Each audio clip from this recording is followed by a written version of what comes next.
नमस्कार, आदाब, सलाम, प्रणाम। मैं मोहम्मद इरफान, आप देख रहे हैं तिरछी आंख न्यूज लाइव। अभी हम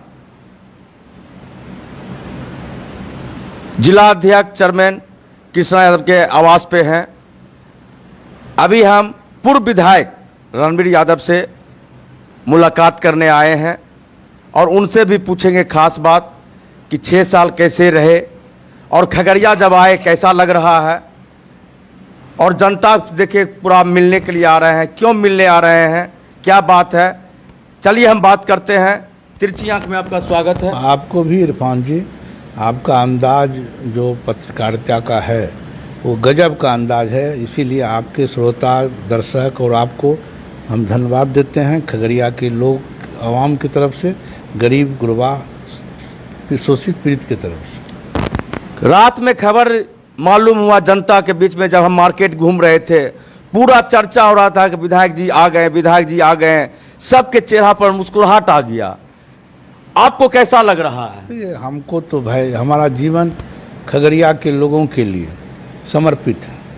हम पैदा ही लिए हैं यहाँ की सेवा करने के लिए और कमज़ोर की आवाज़ के लिए, उसके इंसाफ के लिए। तो हमको तो सेवा करने का पुनः अवसर मिला।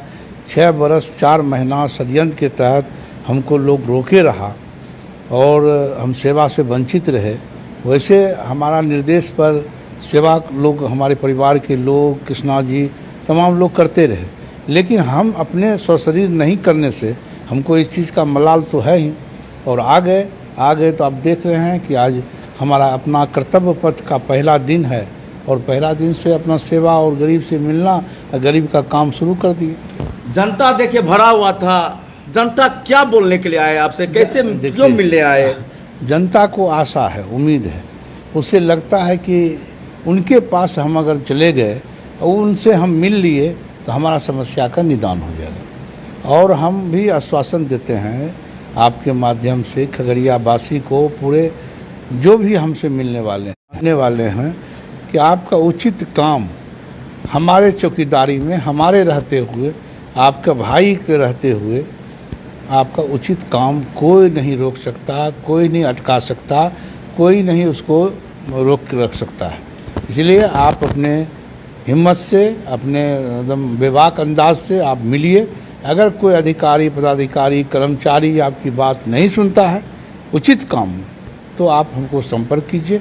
हम उसके बाद हम और अधिकारी समझेंगे। मगर जानते हैं घुसखोरी बढ़ गया है, घुसखोरी कैसे बंद होगा? देखिए, भ्रष्टाचार तो एक संस्कृति हो गया है। जी जी, भ्रष्टाचार पूरे लोगों में एक संस्कृति बन गया है और वो समझता है कि हम किसी तरह से धन अर्जित करें।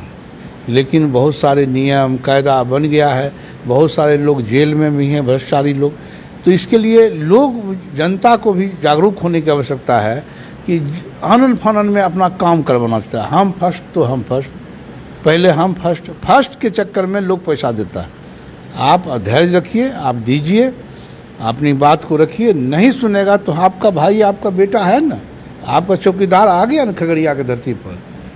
और जो निर्वाचित जनप्रतिनिधि है, वो चाहे सांसद हो, विधायक हो, तो समझ सकते हैं भगवान भरोसा है। वो समझते हैं कि हम जो है ना 5 साल के, 6 साल, 10 साल, उसको संस्कृति बन गया है। चाहे कि वो तो सेवा के बल पर आया नहीं। जी जी जी, वो तो आया कि पार्टी दिया और जाति का समीकरण बन गया, जीत गया। उसको फिर नया समीकरण के तलाश में है कि हम जीत जाएंगे, पार्टी देगा, जाति देगा, जीत जाएंगे। लेकिन इससे ऊपर उठना पड़ेगा यहाँ की जनता को। उसको बताना होगा कि पार्टी और जाति से जीत नहीं होता है, सेवा करने वाला ही जीतेगा और सेवा करने वाले को ही मौका देंगे। देखिए, तो नींद का गोली अपने नींद उड़ जाएगा, हराम हो जाएगा उनका। मगर कुछ आपके आने से कुछ लोग ठनक गया है, भड़क गया है, कुछ लगता नींद भी टूट गया है। हाँ, भड़केगा, हाँ, भड़केगा, नींद भी टूट गया है। आप कहने से लगता जाग गया है। जागेगा लेकिन दौड़ नहीं सकेगा। वो दौड़ नहीं सके, जाग गया मगर दौड़ नहीं सकेगा। हाँ, दौड़ नहीं सकेगा। वो दौड़ेगा और हम यहाँ से कि कोई काम के लिए बोलेंगे तो हमारा जो यहाँ का आवाज़ से जो काम होगा उसके दौड़ने और जाने से भी नहीं होगा। कहा कि वो नकली जनप्रतिनिधि है, बाय चांस, बाय लक बन गया। तो हम आ गए हैं, दौड़ने दीजिए, दौड़ेगा। लेकिन दौड़ने में दम कहाँ है बेचारे को? दम नैतिकता में दम होता है, चरित्र में दम होता है। नहीं नैतिकता है, नहीं चरित्र है, नहीं सेवा करके वाया है। इसीलिए वो थोड़ा एक दो रोज सुख भोगाएगा, लेकिन वो चलेगा नहीं। 24 में जो चुनाव है ये संसद का, इस पर क्या विचार किए हैं? देखिए, ये आपको जान रहे हैं कि हमारा खुद का, हमारे परिवार को छोड़ दीजिए, हम जिनका उत्तराधिकारी हैं, हम अपने स्वर्गीय रामचंद्र बाबू महान राजनीतिक करने वाले और उनका हम उत्तराधिकारी हैं। वो 25 साल रहे पद पर, हम रहे, हमारी पत्नी पूनम जी रही 25 साल, और हमारे रिश्तेदार परिवार सांसद रहे। तो ये हमारा जो है सेवा हमारा जो सेवा जो है ना, मेरा सेवा ही करते हैं हम, और सेवा के बल पर जो है ना 24 का चुनाव है, तो उसमें देखेंगे क्या टिकट के मतलब किस पार्टी से टिकट लेने का उम्मीद है? देखिए, आप तो देख रहे हैं कि अभी जो है ना कोई पार्टी अब माने नहीं रखा है। लोग को अपने पद प्राप्त करना चाहता है। तो जब लोग का जो मतलब कि योजना होगा, उसी के अनुसार हमको भी तो योजना करना पड़ेगा। अभी सांसद है, किस पार्टी में पता ही नहीं। हाँ, पता नहीं चला किस पार्टी में। तो सबसे पहले ही हम नहीं थे ना, जी जी जी। इसीलिए लोग चला भी जाता है वोट भी। हम जब रहेंगे तो वो समझता है कि हम इस दोनों आदमी में कौन बेस्ट है। तो हर वक्त जनता बेस्ट को देखता है। तो हमारे पास वोट है, हम आपको तो 2.25 लाख वोट पहले से बंधा हुआ है। ये वोट है मेरे पास। ये वोट 2.25 लाख से जीत नहीं सकते हैं, तो हमको एक पार्टनर की जरूरत है जी। तो जिस प्रकार से अन्य पार्टी को भी एक पार्टनर की आवश्यकता है, एक समीकरण बैठाता है कि जोड़ता है, गठजोड़ जोड़ता है, उसी प्रकार हमको भी एक पार्टी की आवश्यकता है, उसका सिंबल चाहिए। हमारे पास वोटर है, तो हमारा वोट कौन लेना चाहता है और ये परिणाम में जीत के परिणाम में बदलवाना चाहता है, तो उससे अभी बातचीत होगा। अभी तो पहले तो नीतीश जी लालू जी से बात करेंगे, उसके बाद फिर देखते हैं।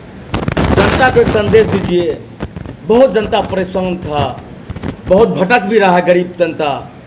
आप तो आ गए हैं, जनता को कमी महसूस नहीं होना चाहिए, एक संदेश दे दीजिए। जनता का यही संदेश है, हमने आपको बता दिया कि आप जो है कि कोई निर्भीक होके अपने काम को आप पहले जाइए अधिकारी के पास। अगर वो नहीं सुनता है तो आप मेरे पास आइए, हम कैसे सुनेगा हमारे ऊपर छोड़ दीजिए। आपका भाई, आपका बेटा, आपका चौकीदार यहाँ आ गया है, अब आपको चिंता करने की जरूरत नहीं है। आप हर बच्चा इलाज के लिए हो, दवा के लिए हो, पढ़ाई के लिए हो, लिखाई के लिए हो, अधिकारी के पास जाना हो, निर्भीक होकर हमको आप बताइए, हम आपकी समस्या के निदान के लिए हम हर वक्त तैयार हैं। चलिए भैया, फिर मिलेंगे।